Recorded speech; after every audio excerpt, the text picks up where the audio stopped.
Goeiemôre, lekker om vanoggend saam met u te wees. Weet, almal van ons, elkeen van ons, weet, het maar 'n agtergrond. Ons het maar 'n verlede. Weet, soos die Engelsman sê, weet, almal van ons, weet, ons het upbringing disorders. Niemand het 'n volmaakte opbrengs gehad nie. Weet, ons het maar baie keer deur dinge gegaan, dinge het seer gemaak, dinge het maar skade gedoen in ons lewens. En nie een van ons is perfek nie. Nie een van ons het 'n perfekte lewe gehad nie.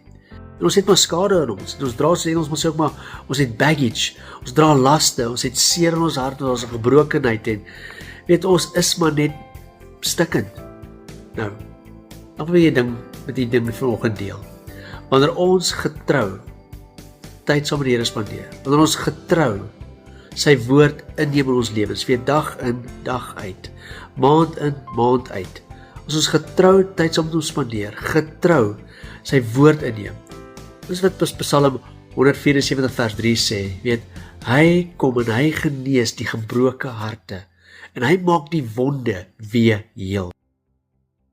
Hy maak gebroke harte, maak hy reg en wonde maak hy heel.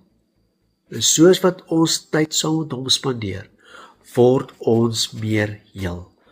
Ons harte word genees en daai upbringing disorders, daai goeters word reggestel in ons lewens, waar ons harte heel word.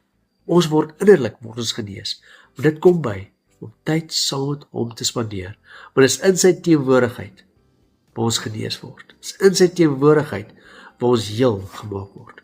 So ek wil jou aanmoedig, kom ons spandeer tyd saam met hom, kom ons neem sy woord in, kom ons word heel van binne af.